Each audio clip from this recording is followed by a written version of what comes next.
여기서부터 시작이에요. 오늘은 예언에 대해서, 예언의 주제에 대해서 우리 고린도서 14장 1절에서 5절을 읽겠습니다. 같이 읽죠. 사랑을 추구하며 신령한 것들을 사모하되 특별히 예언을 하려고 하라. 방언을 말하는 자는 사람에게 하지 아니하고 하나님께 하나니 이는 알아듣는 자가 없고 영으로 비밀을 말함이라. 그러나 예언하는 자는 사람에게 말하여 덕을 세우며 권면하며 위로하는 것이요 방언을 말하는 자는 자기의 덕을 세우고 예언하는 자는 교회의 덕을 세우나니 나는 너희가 다 방언 말하기를 원하나 특별히 예언하기를 원하노라. 만일 방언을 말하는 자가 통역하여 교회의 덕을 세우지 아니하면 예언하는 자만 못하니라. 아멘.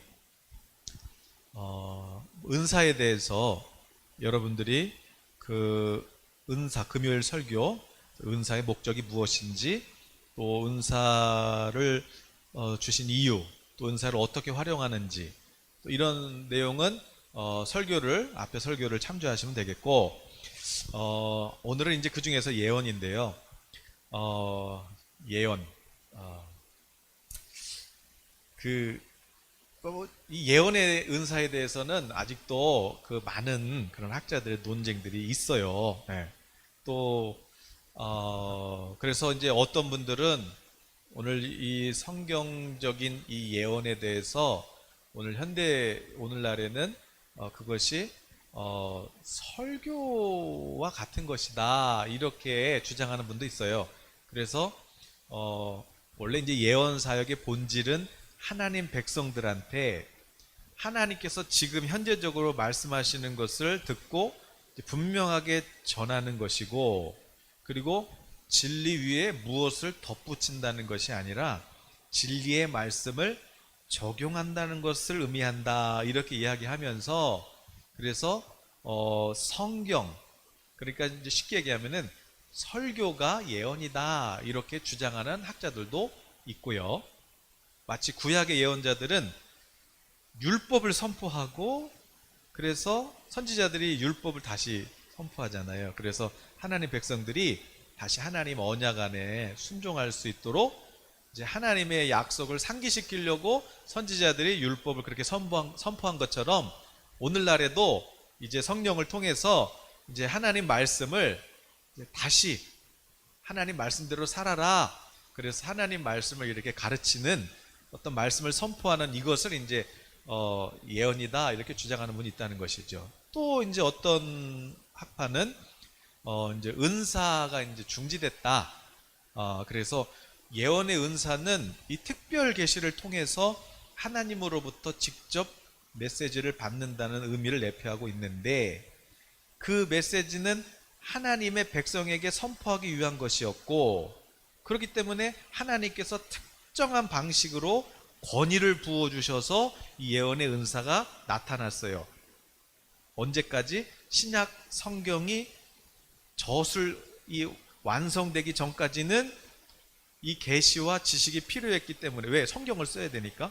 그래서 하나님께서 특별한 방식으로 사도나 어떤 그런 신약에 나오는 선지자들에게 어떤 이런 지혜와 계시를 통해서 이제 성경을 쓸 때까지는 이 예언의 은사가 필요했으나, 이제는 신약 성경이 완성됐기 때문에 이제는 더 이상 쓸모가 없기 때문에 이제 은사는, 특별히 예언의 은사는 이제 끝났다. 이렇게 이제 은사는 중지됐다고 주장하는 분도 있어요. 그러나 우리 교회는 어떻게, 저는 여러분 앞에 설교에서 이제 이미 다 말씀드렸지만, 하나님께서 우리에게 은사를 주신 목적은 이제 사도 바울이 주장하는 이제 그런 저도 이제 그런 같은 의견인데요. 은사는 여러분 다 배우셨죠? 이 고린도 교회 성도들 뭔가 방언이 나오고 내가 막 은사가 나타나면은 뭔가 내가 이제 성령 세례 받았다. 내가 이제 뭔가 이제 신령한 어떤 그런 어떤 막 거듭남의 어떤 그런 표지로 그렇게 이해를 했는데, 사도 바울은 고린도전서 12장에서 은사가 신령함에 대한 표지가 아니고 내 안에 신령하신 성령님이 계신 사람들에게 나타내시는 성령의 나타내심, 선물, 카리스마, 선물, 그것이 은사다. 여러분 기억나시는지 모르겠습니다. 기억을 못하시면은 앞에 설교를 다시 하는 수가 있어요. 그러나 유튜브가 있기 때문에 그걸 들으시고, 그래서 이제 우리는 은사를 주신 목적이 무엇이냐? 은사는 이제 성령의 나타내죠. 성령을 받은 사람은 다 은사가 나타난다 말씀드렸어요. 그래서 그 목적이 뭐냐? 왜 나타내시냐? 교회를 세우기 위함이다. 기억나시죠? 네, 교회를 세우려고 은사를 주신 거예요. 그래서 고린도전서 12장 우리 그 어디에요? 8절에서 10절까지 9가지 은사가 나타나잖아요. 그런데 그 고린도전서 12장 8절에서 10절까지 그 이렇게 목록, 은사 목록, 이 9가지 은사 이것을 다 따로따로가 아니다 그렇게 말씀을 드렸어요. 뭐 지혜와 지식을 받고 나는 방언은 하는데 예언은 못하고 나는 뭐 믿음은 있는데 뭐 지혜가 이런 거 아니라 그랬죠. 네, 성령님이 우리에게 필요에 따라 나타내시는 것인데 목적은 교회를 세우기 위함이다. 그래서 사도 바울이 고린도전서 12장 8절에서 10절까지 그 은사를 소개하면서 이 은사를 너희들은 왜 100% 활용을 못하니? 방언을 한다고 나 이제 방언에 어제 나는 뭔가 신령한 사람이 됐어. 그럴 때 사도 바울은 방언 받았다고 그 방언을 은사를 사용하는 건 좋은데 그거는 하나님께서 방언의 은사를 주신 그 목적에 10%밖에 안 쓰고 있는 거다. 100% 활용법을 알려줄게.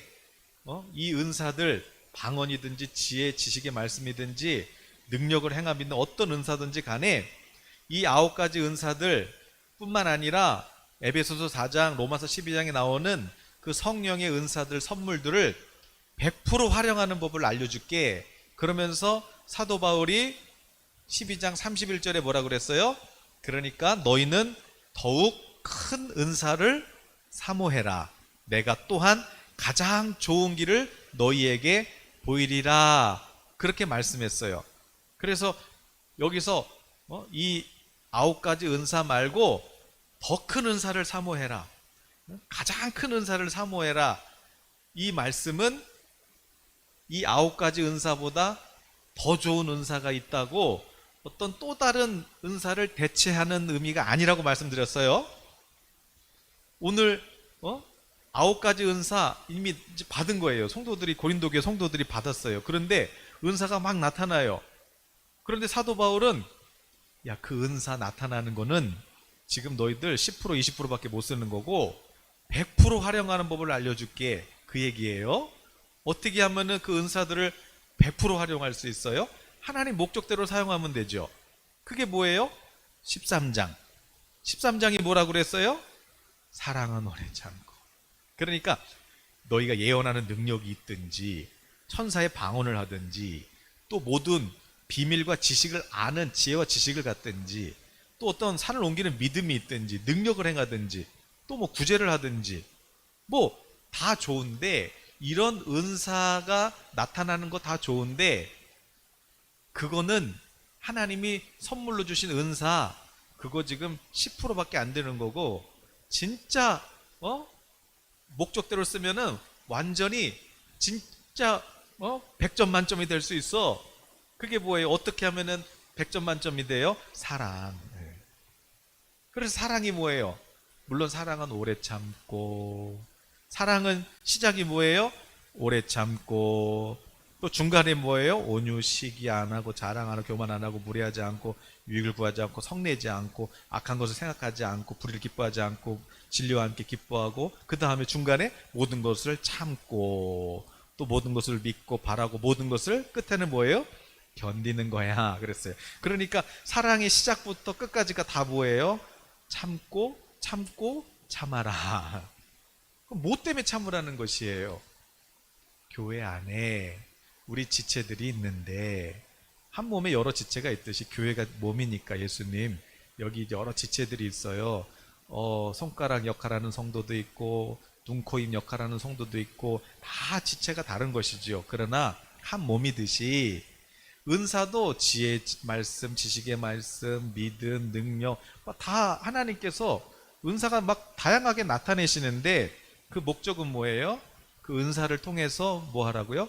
우리 지체들을 위로하고 그리고 격려하고 그리고 권면도 하고 또 때로는 그 은사를 통해서 하나님의 은혜를 경험해서 회개하기도 하고 그래서 그 성도들 우리 형제들이 다시 우리 예수님을 바라보고 믿음을 갖고 하나님을 더 뜨겁게 사랑할 수 있도록 그 도와주는 역할로서 하나님께서 주신 선물이 은사다 그랬어요. 네, 앞에 설교를 꼭 보세요. 그래서 은사의 에베소서 4장에도 나오고 고린도후서 12장에도 나오고 로마서 12장에도 나오고 은사들 종류는 많이 나오는데 결국에는 다 똑같은 얘기 하잖아요. 형제들, 우리 교회에 있는 형제들을 위로하고 권면하고 또 그들을 다시 회심시키는 어떤 그런 일을 하기 위해서 하나님께서 교회를 세우는 하나의 도구로서 그런 어떤 하나의 어떤 건축 자재로서 하나님께서 주신 특별한 선물이 은사다 그랬어요. 그 중에서 오늘 저희들이 나누려고 하는 것은 이제 예언에 대해서 잠깐 나누려고 해요.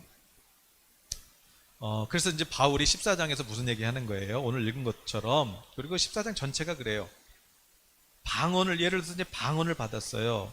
그러면 이 방언, 나 방언 받았어, 방언 받았어. 그래갖고 막 교회에서 이렇게 영적인 교만에 빠진 거예요. 그랬을 때 사도 바울이 방언을 주신 목적도 형제를 살리고 형제를 사랑하고 형제를 위로하는 데 쓰라고 주신 거잖아요. 그러면 형제를 위로하고 형제를 사랑하려면 어떻게 해야 돼요? 예언해 줘야 되잖아요. 그러니까 하나님의 음성을 듣고 전달해 주는 게 예언이잖아요. 그러니까 방언을 주신 이유가 뭐냐면 방언을 통해서 우리가 하나님의 음성을 듣고 예언을 해주라고 방언을 주신 거야. 그러니까 방언, 물론 너 혼자서 방언 기도 많이 하는 것도 물론 좋지. 왜냐하면 방언은 자기의 덕을 세운다고 그랬잖아요. 그러니까 방언을 많이 기도하시기를 바래요. 그런데 더 한 단계 더 나가라는 거예요. 거기서 더 한 단계 올라가라는 거예요. 방언의 은사를 더 상승시키라는 거야. 그 효과를 100% 쓰라는 거예요. 어떻게? 방언을 통해서 통역을 해가지고 예언을 해주라는 것이죠. 그게 사랑이에요. 사랑. 자, 그러면 예언. 예언은 한마디로 하나님의 음성을 듣고 이제 전달해 주는 것인데 하나님의 음성을 어떻게 듣느냐는 것이죠. 물론 저는 이제 예언이 지금 시대에 있냐 없냐 끝났냐. 근데 아까 어떤 학자가 처음에 오늘날 하나님 말씀을 대언하는 설교 이것이 예언이다라고 주장하는 학자들도 있다 그랬잖아요. 저는 그것도 100% 맞다고 봐요. 왜냐하면 사도 베드로가 그랬거든요. 고린도서 1장에서 자기도 변화산에서 하나님의 음성 들었지만은 예수님 내 아들이다 이렇게 하나님의 음성 들었지만 그 예언보다 더 확실한 예언이 뭐냐면 성령의 감동을 받아서 적은 성경이라고 그렇게 말씀했잖아요. 그러니까 우리가 가장 큰 예언은 하나님 말씀을 전해주는 거예요. 그 말씀이 뭐예요? 복음이잖아요. 예수님. 그러니까 가장 큰 예언은 전도예요. 전도. 그래서 그 영혼을 지옥에서부터 사망에서부터 천국으로 이렇게 옮겨주는 것이 가장 큰 예언 아니겠어요? 그리고 또 하나님의 말씀을 이렇게 전파하는 것도 그것이 가장 큰 예언이죠. 그러나 요세푸스 같은 학자도 그랬어요. 이분은 오히려 또 예언은 그냥 하나의 작은 빛 정도야. 그냥 작은 섬광 정도야. 이렇게 또 예언을 또 작게 또 얘기한 분도 있어요. 그럼 어쨌든지 간에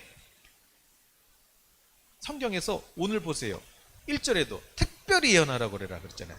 특별히 예언하라고 그랬고 또 3절에서도 그 5절에서도 나는 너희가 특별히 예언하기를 원한다 그랬고, 그러니까 14장에서만 해도 특별히 나는 너희가 예언하기를 원한다고 몇 번을 얘기했죠. 네. 그래서 하나님께서 또 특별히 예언하라고 말씀하셨으면 또 예언이 필요하니까 그러신 거 아니겠어요? 예언은, 자, 우리 2절 3절 다시 한번, 2절부터 4절까지를 다시 한번 우리 본문 다시 한번 2절부터 읽어봐요. 방언을 말하는 자는 사람에게 하지 아니하고 하나님께 하나니 이는 알아듣는 자가 없고 영으로 비밀을 말함이라. 그러나 예언하는 자는 사람에게 말하여 덕을 세우며 권면하며 위로하는 것이요, 방언을 말하는 자는 자기의 덕을 세우고 예언하는 자는 교회의 덕을 세우나니 나는 너희가 다 방언 말하기를 원하나 특별히 예언하기를 원하노라. 그러니까 예언을 통해서 막 대단한 일을 막 우리가 예언하는 것이 아니라 우리 형제들을 위로하는 그 일. 네. 오늘 우리 자녀들을 위로하고 또 우리 부모님을 위로하고 또 내 형제들을 위로하고, 이 위로하는데 그냥 힘내요. 그냥 내가 도와줄게요. 힘내세요. 화이팅. 이것도 위로가 되지만 이왕이면 하나님의 음성을 듣고 하나님이 주신 그 감동을 전달해주면 성령님이 그분을 위로하시는 거거든요. 그러니까 그럼 중요한 건 뭐예요? 어떻게 내가 하나님의 음성을 듣느냐는 것이죠. 미안한데 다음부터 노아는 데리고 오지 마세요. 시끄러워서 설교가 집중이 안 돼. 너 앉아있어 거기. 지금 유튜브로 나가고 있는데 네 이름 나갔어. 자,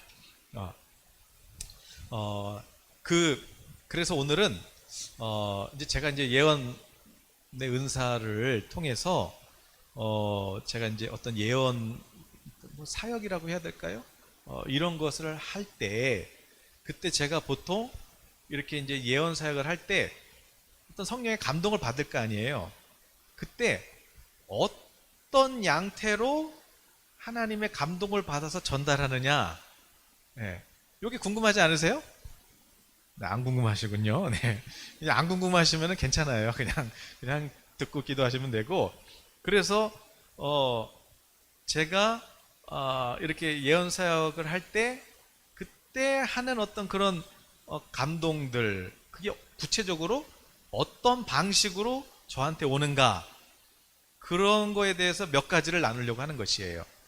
그러니까 여러분이 이걸 이제 들으시고, 하나님의 음성을 귀로 듣는 것이 아니, 귀로도 들리겠지만 이런 어떤 감동, 이런 어떤 감각적인 걸로도 하나님이 사용하시는구나, 요것을 듣고 먼저는 여러분이 그럼 이제 나도 바로 예언해야지, 이게 아니라 먼저 여러분이 하나님과 이 교제하는 데 있으셔서 이렇게도 하나님하고 교제할 수 있구나, 이렇게도 소통할 수 있구나, 이제 요것을 아시면 되는 거예요.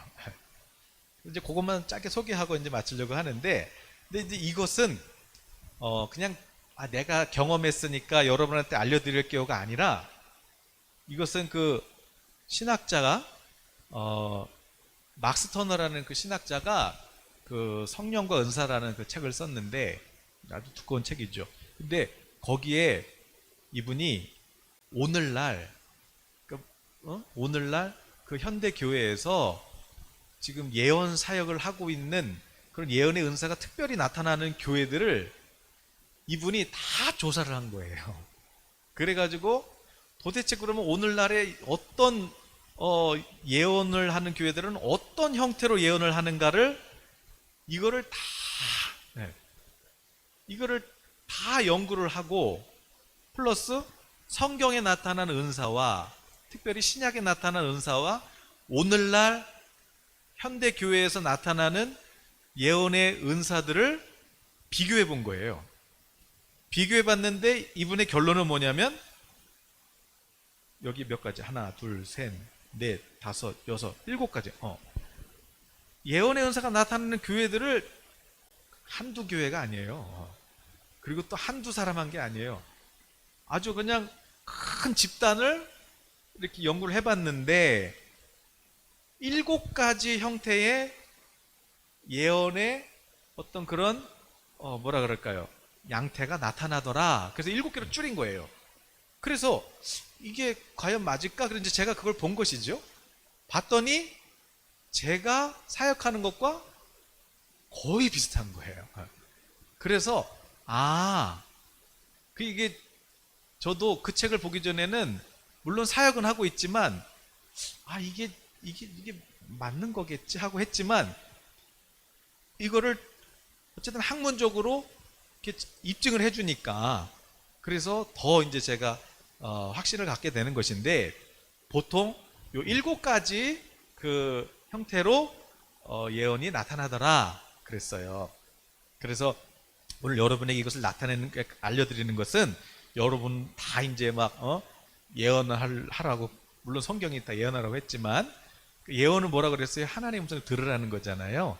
그래서 여러분이 하나님의 음성을 이런 방식으로 들을 수 있구나 이렇게 인지하시는 것만 해도 네 거기까지만 돼도 괜찮으신 거예요.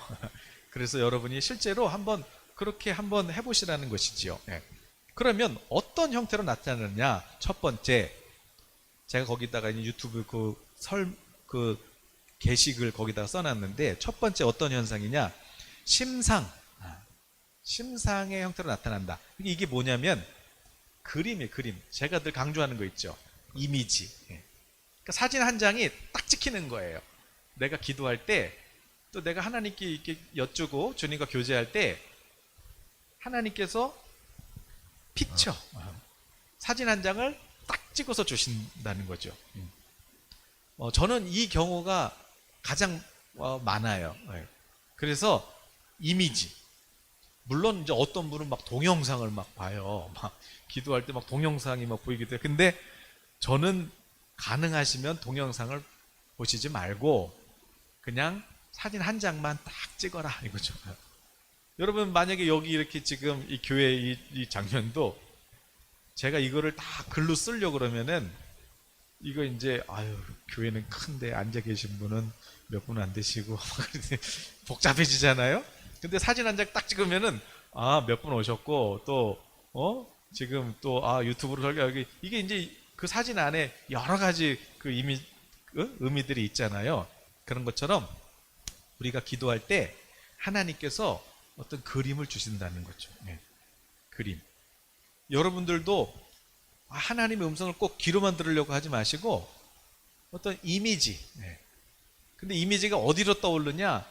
그냥 내 마음 속에서 어떤 사진이 떠오르는 거예요. 제가 가끔 자주 말씀드리는 거 있죠? 그 KFC 할아버지. 기도하다가 닭이 후다닥 뭐지? 그래서 치킨집 해가지고 대박난 사건. 여러분도 기도하시면서 하나님께서 주시는 그림을 한번 여러분이 관심을 가져보시라는 거예요. 그래서 오늘 기도하실 때 어떤 그런 사진 한 장, 하나님 저에게도 그런 제 마음의 어떤 사진이 하나님 저에도 한 장 찍어서 주세요. 이렇게 한번 기도해 보세요. 두 번째는 뭐냐? 두 번째는 꿈이나 혹은 환상. 저도 이제 이 꿈이나 환상, 그러니까 이제 어떤 낮에 기도할 때는 환상으로 볼 때는 어떤 이미지 이게 가장 많이 보이고 이제 잘 때는 이제 꿈, 환상 이걸 통해서 이제 제가 사역을 많이 하죠. 그래서 좀 뭐 이런 표현은 좀 그렇지만은 제가 이제 막 사역을 하잖아요. 그래서 하나님 정말 다시 제가 또 사역을 합니다. 그러면 제가 그런 어떤 믿음을 가지면요, 다음날 만나는 사람을 전날 꿈으로 주세요. 그래서 아무튼 꿈을 통해서도 하나님께서 이렇게 예언적인 걸 주시기도 하시고, 저는 이제 꿈을 통해서 예를 들면 뭐 한 몇 달 혹은 뭐 6개월 또 뭐 3개월, 뭐 이렇게 또 뭐 어떤 꿈은 바로 다음 날, 아니면 보통 뭐 한 3주 후에 하나님께서 어떤 행하실 일들을 미리 꿈으로 나타내시기도 해주세요. 그래서 여러분 꿈에 대해서 관심도 한번 가져보시라 이렇게 말씀을 드렸죠. 그래서 꿈으로도 말씀하신다. 세 번째, 말씀이에요. 말씀. 이 말씀은 이제 성경 구절 말씀은 아니고요. 어떤 기도를 할 때 하나님께서 어떤 한 단어를 주세요. 한 단어. 그래서 이걸 어떻게 설명해야 될까요? 뭐 예를 들어서 이제 기도를 하고 있는데, 내가 누군가를 위해서 기도를 하고 있어요. 우리 사랑하는 남편을 위해서 기도하고 있어요. 그런데 뭐 하나님께서 뭐 예를 들어서 긍휼이라는 단어를 주신다든지, 아니면은 어떤 짧은 한 문장으로 내가 얼마나 사랑하는지 알아? 그렇게 뭐 어떤 그런 마음을 주시는 거예요. 근데 이건 어떻게 아냐면, 내가 누군가를 위해서 기도하는데, 내가 예를 들어서 자녀를 위해서 기도하고 있는데 하나님께서 어떤 내가 얼마나 사랑하는지 알아? 그러면 내 마음이 어떻겠어요?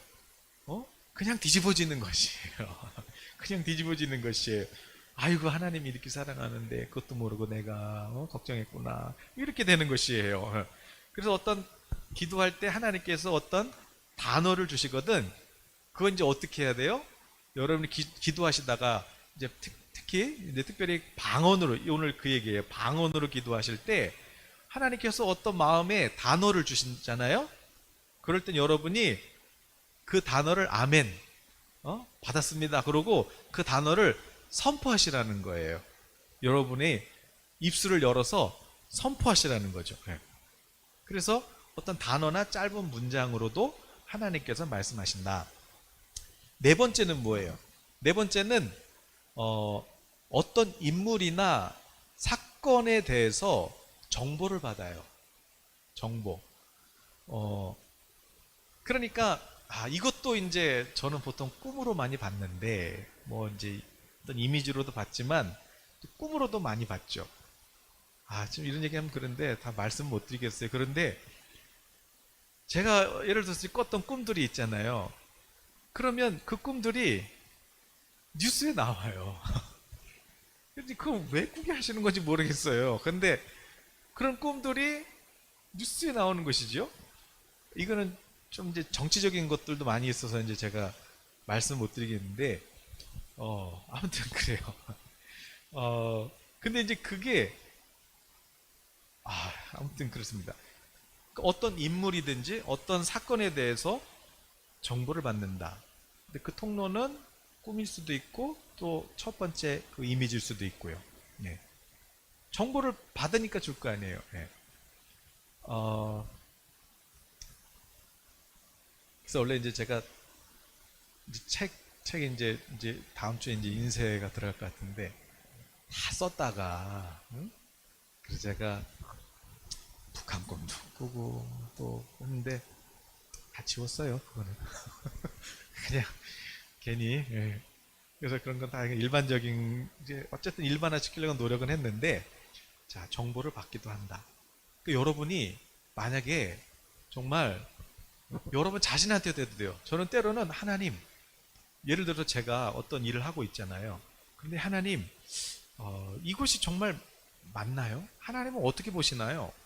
이렇게 주님께 여쭙고 자면요, 그날 꾸는 꿈은요 거의 하나님께 여쭈은 거에 대한 하나님의 응답일 때가 있어요. 그러니까 여러분도 이걸 막 뭐 모르는 사람 이런 게 아니라, 여러분이 정말 사랑하는 분, 또 여러분이 중보기도 하고 계시는 분이 계시면 하나님께 한번 여쭤보세요. 하나님, 어떻게 해야 되나요? 이렇게. 그러면 하나님이 막 정보도 주시고 그분을 향한 하나님의 마음도 막 주실 거예요. 그런데 예를 들어서 꿈을 꿨는데, 예를 들어 뭐 아무개 집사가 나왔는데 막 꿈에서 막 머리도 헝클어지고 그 옷도 막 그래서 그 집사가 지금 상태가 안 좋구만. 이거는 하나님이 주신 걸까요? 마귀가 주는 걸까요? 하나님은 그렇게 안 주세요. 예. 하나님이 막 나쁜 거 보이시지 않아요. 하나님은 우리에게 좋은 것만 보여주신다. 그럼 왜 내 꿈에서 그 아무개 집사가 그렇게 막 이상한 모양으로 나왔어요? 내가 미운 마음이 있어서 그래요. 그 약간, 그러니까 그 미운 마음을 마귀가 틈타고 드러낸 거예요. 꿈은 마귀가 못 만들어요. 하나님만 만드시죠. 그런데 내가 미워하는 마음이 있거나 그러면 거기 살짝 들어와 가지고 꿈을 망쳐버리는 것이에요. 그러므로 여러분 주무시기 전에 정말 사랑하는 마음, 또 하나님을 경외하는 마음, 그런 마음을 갖고 주무시는 게 중요하겠죠. 자, 다섯 번째. 자, 성경 구절이 마음에 떠올라요. 성경 구절. 그래서 예를 들어서 이제 누군가를 위해서 기도를 하고 있는데, 기도하는데 갑자기 왜 성경에 있는 그런 본문들 있잖아요. 성경에 있는 그 본문들, 이게 막 떠올라요. 예. 그래서 막 옥합을 깨뜨려서, 그러니까 예를 들어서 제가 누군가를 위해서 기도하고 있는데, 하나님, 우리 집사님 이렇게 기도를 하고 있는데 갑자기 마음속에 성경 본문이 떠오른다니까요. 근데 어떤 본문이, 예를 들면은 어떤 마리아는 여인이 옥합을 깨뜨렸고, 참 귀한 건데 그걸 깨뜨려서 예수님께 붓는 그 본문 있잖아요. 그게 떠올라요. 그런데 주변에서 옆에 있는 사람들이 그러잖아요. 이게 얼마짜리인데 이걸 무슨 가난한 사람한테 나눠줘야지. 그런 내용이 막 떠오르는 것이지요. 그러면 뭐겠어요? 아, 하나님을 향해서 내가 헌신했는데, 주변에서 이런 마음들도 있구나. 그러나 하나님께서 그걸 귀하게 받으셨다. 이제 그런 어떤 성경 구절이 마음에 떠오르기도 하는 것이죠. 그러니까 여러분들이 기도하시다가 갑자기 어떤 성경 구절이든지 성경 말씀이든지 아니면 성경 그 본문의 상황이 떠오르시거든, 그것도 성령님께서 지금 나에게 말씀하고 계시는 거구나, 그렇게 이해하셔도 될 것 같아요. 네. 또 뭐가 있을까요? 신체상의 감각들. 예를 들어서 내가 이렇게 몸이 아픈 데가 없는데, 제가 이제 어떤 공간에 갔는데 제 옆에 누가 왔어요. 제 옆에 누가 왔는데 갑자기 특정 부위가 막 통증이 느껴질 때가 있죠. 네. 그래서 여기서 여기, 얼마 전에도 제가 어느 분에게 그랬어요. 어느 분이 들어오셔서 제가 그냥 저는 앉아 있었는데 그분이 들어오셨어요. 그래서 갑자기 여기가 땡기는 것이에요. 그래서 혹시 여기서부터 여기까지, 어머나 어떻게 하셨습니까? 그래. 어떨 때는 또 기도하는데, 예를 들어서 그냥 그 전에 어느 교회 이제 집회 전에 이제 그 성도님들 다 기도해드리기로 했는데 너무 많잖아요. 그래서 아예 명단을 달라서 제가 이런 거 해도 되나?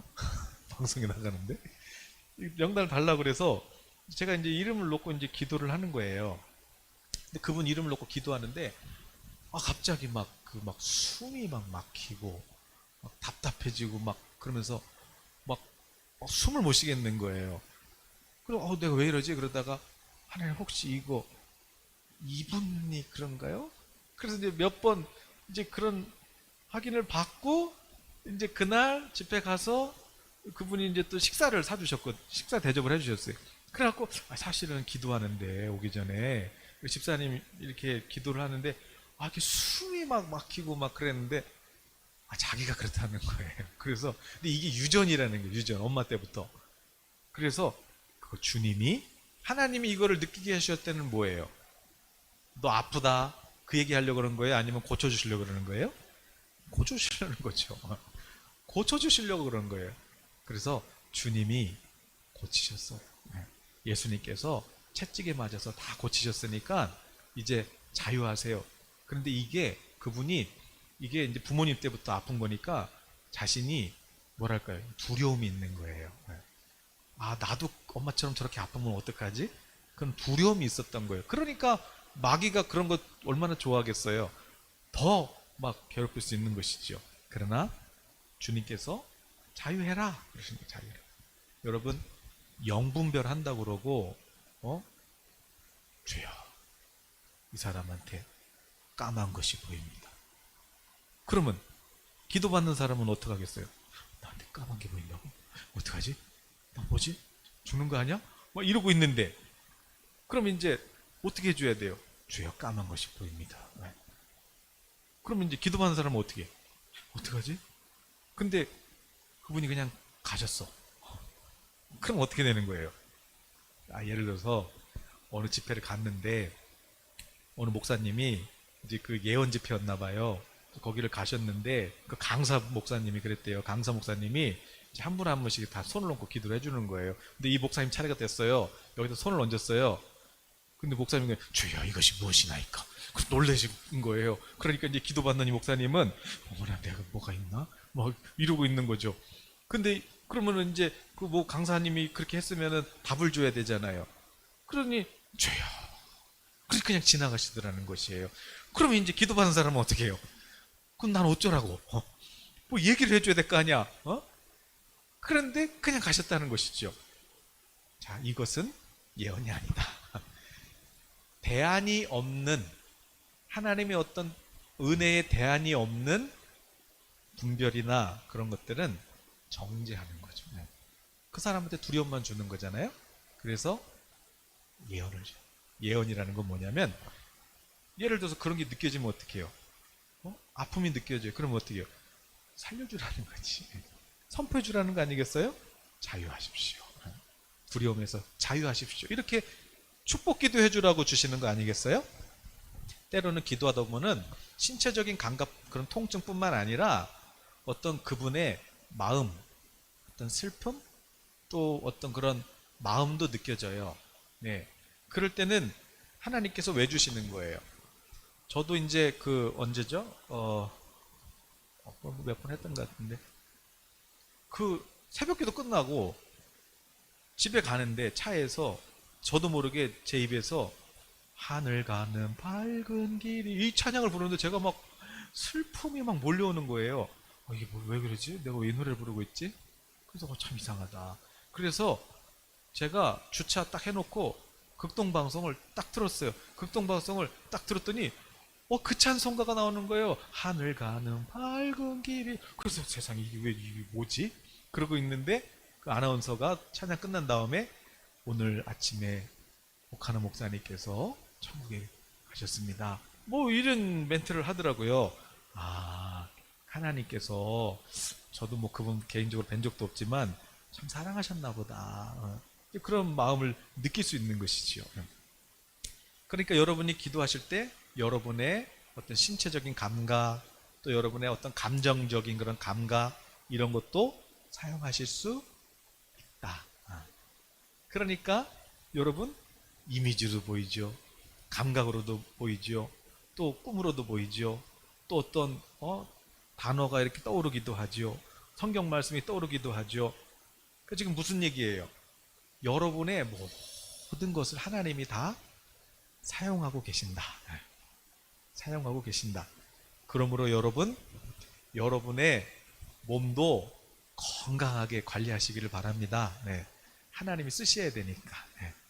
여러분의 얼굴도 나는 잘생겼으니까 아니에요. 그것도 다 하나님이 쓰려고 잘생기게 만들어 놓은 거예요. 나는 이쁘니까 하나님이 쓰려고 이쁘게 만들어 놓은 거지. 너 이쁜 척하라고 만드는 게 아니에요. 네. 그리고 하나님이 나에게 때로는 사도 바울도 그러잖아요. 하나님은 나한테 사단의 가시를 주셔서 너는 은혜가 넌 족하다. 너 그거 없으면 너 교만해져서 큰일 나. 그래서 또 그런 것도 하나님이 쓰시기도 하죠. 어쨌든 하나님이 다 사용하시려고 여러분 이 땅에 보내셔서 지금 여러분 여기 서게 하신 거니까 여러분 건강도 잘 관리하시고, 그리고 아주 그냥 깨끗한 몸과 마음으로 이제는 성령님의 동역자가 되셔서 이런 어떤 감각 하나하나까지도 우리가 다른 사람을 병을 고쳐주고 또 그들을 위로하고 그들을 축복해주는 그런 축복의 도구로 쓰임받기를 축복합니다. 네. 또 마지막으로는 뭐예요? 마지막으로는 아무에게도 알리지 않고 어떤 내용을 내가 말하거나 이거를 써야 된다는 어떤 그런 강박감인데요. 이게 경험해보지 않으면 몰라요. 그런데 이 강박감이 점차 강해져요. 그래서 이거는 이거 정말 하나님이 근데 이거를 또 말할 수도 없어요, 다른 사람한테. 그런데 내 마음속에서는 이건 정말 하나님이 지금 나한테 시키시는 것 같은 거예요. 그래서 이건 반드시 해야 되는 거죠. 그런 어떤 감동으로도, 충동으로도 올 수 있다는 것이에요. 이게 안 하면 안 될 것 같은 강박감으로도 와요. 그래서 어쩔 수 없이 라는 표현은 좀 그렇지만, 이건 하나님이 하라고 하시니까 해야지. 근데 이거는 누구한테 말할 수가 없어요. 이거를 이루기까지는 중간에 말하기도 뭐예요. 말할 수도 없어요. 그러니까 누구한테 말을 못하죠. 그러나 내 마음속에는 이게 점점 막 압박감이 오죠. 그래서 어쩔 수 없이 해야 되죠. 이거를 다른 사람한테 얘기하면 이해도 못할 뿐만 아니라 이건 뭐 이상한 사람 되는 거예요. 그러나 나는 이걸 해야 되는 거예요. 그래서 어떤 그런 사건이 일어나기 몇 주 전 혹은 몇 달 전 이런 어떤 하나님이 이런 막 강박 이런 걸 주셔서 내가 그것을 행할 때 하나님께서 또 그 다음 일을 행하시는 어떤 그런 것도 있다. 여러분 뭐 짧게 해가지고 뭐 다 설명을 못하겠는데 아무튼 이런 7가지로 오늘날 현대 교회에서 어떤 그런 예언적인 사역을 하는 교회들을 다 이렇게 정말 수천 명 아니 수만 명 이렇게 해봤더니 이 7가지 양태로 나타나더라, 그런 것이에요. 네. 그러니까 오늘 제가 여러분 나눌 건 뭐냐면, 오늘 하나님께서 지금 나를 통해서 예언하실 수 있다. 그런데 어떤 방식으로? 이런 방식으로 하나님께서 나를 통해서 누군가를 위로하거나 또 어떤 치유를 선포하기를 원하실 수도 있다. 그래서 여러분이 그 마음을 느끼고, 그래서 여러분이 순종해서 그렇게 누군가에게 축복을 선포하잖아요. 그러면 그때 하나님께서 주시는 기쁨과 평강이 있어요. 그리고 하나님께서 진짜 보너스도 많이 줘요. 그러니까 하나님이 언제 제일 좋아하실까 이렇게 보면 누군가에게 복음을 전할 때 가장 기뻐하시겠죠? 뿐만 아니라 작은 성광이라도 하나님께 받아서 그것을 반사할 때 하나님께서 얼마나 기뻐하실 뿐만 아니라 오늘 우리에게도 하나님께서 더 주세요. 우리가 말한 대로 주님이 주신다고 그랬잖아요. 그래서 예수님이 비판하지 마. 네가 비판하면 너 그거 다시 받는다? 반대로 여러분이 축복했는데 그 사람이 안 받으면 다 여러분 거 돼요. 제가 다른 사람들 아기 낳는 예언 기도를 많이 해줘가지고 제가 3명이나 낳았잖아요. 그러니까 내가 축복해주면 그게 누구한테 온다? 그 사람한테도 가지만 나한테도 온다. 그러니까 지금 나한테 없는 것들이 있죠. 그럼 이제 여러분이 그걸 축복해 주세요. 지금 나한테 필요한 것들 있잖아요. 그런 것들을 이제 여러분이 다른 사람한테 막 축복을 해주세요. 그러면 내가 축복해준 그 축복이 다 나한테 온다. 나한테 온다. 그러니까 성경적인 정말 사랑을 추구하면서 내가 주님의 지체를 세우고 위로하고 정말 다른 사람들에게 믿음을 주려고 그렇게 그런 마음으로 사랑을 추구하면서 여러분이 이렇게 예언의 축복을 많이 해주시면, 그러면 다 여러분이 다 받으신다. 다 받으신다. 그래서 그러나 이제 오늘 이것을 얘기하면서 이 막스 터너는 그래요. 그런데 주의할 것이 있다. 뭐냐면, 근데 그것도 저도 동의해요. 예를 들면 여러분 이미지든지 환상이든지 아니면 꿈이든지 이게 이제 예를 들어서 이제 내가 하나님의 어떤 감동을 받았어요. 근데 이제 문제는 어디서부터 나오냐면 받는 것까지는 문제가 없어요. 그런데 이거를 해석을 잘못해가지고 내가 잘못 얘기할 때 이제 문제가 되는 거예요. 그래서 예를 들어서 여러분 그 왜 사도행전 에도 나오잖아요. 그 21장인가 보면은 사도 바울이 예루살렘에 가려고 하는데, 그런데 거기 선지자들이 몇 팀이 나오잖아요. 그래서 한 선지자는 기도를 하는데 하나님께서 어떤 환상을 주신 거죠. 그래갖고 지금 하나님께서 예루살렘에 가면 큰 환란이 있다 그러신다. 근데 환란이 있죠. 지금 환란이 있어요. 그런데 해석을 어떻게 한 거예요? 환란이 있으니까 가지 말라나 보다. 그래서 가지 마세요. 이렇게 예언을 해주잖아요. 또 한 선지자는 그래요. 또 다른 선지자는 바울 사도가 왔더니 바울의 그 띠를 자기가 갖다가 자신의 수족을 막 묶어요. 그런 다음에 이거 예언적으로 이제 보여주는 거죠. 기도하는데 하나님께서 당신 예루살렘 들어가면은, 바울 사도 예루살렘 들어가면은 당신 허리띠 이렇게 풀려갖고 이렇게 묶인다, 결박당한다, 그걸 보여주신 거예요. 이제 환상으로 본 거예요. 그러니까 이제 당연히 이분은 어떻게 해석을 한 거예요? 들어가지 마라, 들어가지 마라, 이렇게 해석을 한 거죠. 그러는데 바울은 어떻게 했어요? 바울은 뻔히 가면 환란이 있는 것도 알죠. 왜냐하면 이제 선지자를 통해서 보여주신 거 아니에요. 가면 환란이 있는 거 몇 번이나 보여주신 거잖아요. 그런데도 바울은 들어가죠. 그래서 예언대로 환란을 받아요.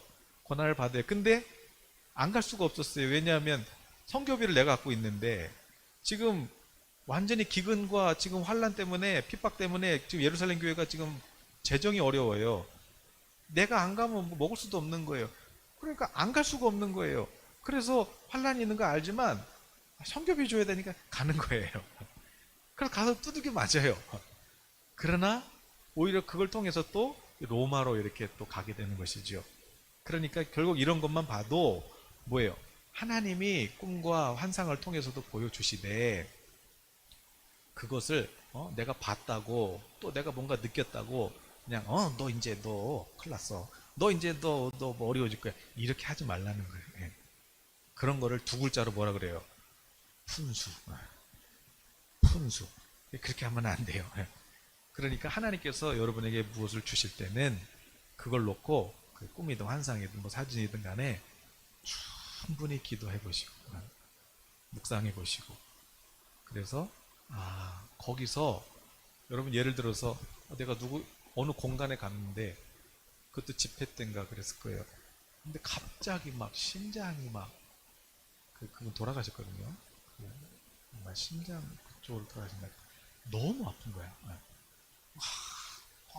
막 갑자기 막 공간에 서 있는데 아파요. 그럼 당연히 선포를 했죠. 그런데 그게요, 여러분 하나님이 어떤 그런 감각들을 주실 때 가만히 이렇게 묵상을 해보면 거기에 또 하나님께서 주시는 어떤 그런 하나님의 긍휼의 마음이 있어요. 그런 거를 우리가 하나님의 마음을 알아가는데 이런 어떤 은사들이 하나의 도구가 될 수 있다. 그 목적은 은사를 뭐 사역을 하는 게 목적이 아니라 내가 주님의 마음을 알아가고 주님의 마음을 닮아가는 것, 그것이 은사를 주신 또 하나의 선물이다. 네. 이렇게 말씀을 드리면서 오늘은 여기까지만 하겠습니다. 네. 오늘 이 7가지 양태들 게시글에 써놨으니까 누구 예언을 떠나서 여러분이 먼저 하나님께서 나에게도 이렇게 말씀하실 수 있겠구나, 그래서 하나님의 음성을 듣는 우리 성도님들 되시기를 예수님의 이름으로 축복합니다. 네, 아멘. 자, 이 시간 우리 기도하면서, 우리 금요일 날은 바로 나가지 마시라고 그랬잖아요. 그러면 이제 우리도 7개 중에 꿈은 이제 지금 꿈을 꾸시면 안 돼요. 지금 이제 환상은 보실 수 있지만, 자, 이 7가지 양태 중에 오늘 하나님께서 여러분에게 주실 수 있단 말이에요. 그러면 오늘은 우리 이렇게 해봐요. 여러분에게 지금 여러분이 가장 지금 기도하시는 그 사랑하는 대상 있잖아요. 자식일 수도 있고 또 배우자일 수도 있고요, 부모님일 수도 있고요. 자, 그분을 위해서 여러분이 지금까지 기도하시는데 그냥 하지 말고 오늘 이 7가지 양태 중에서 오늘 내가 그러니까 모든 감각을 다 열어놓고 기도를 해보시라는 거죠.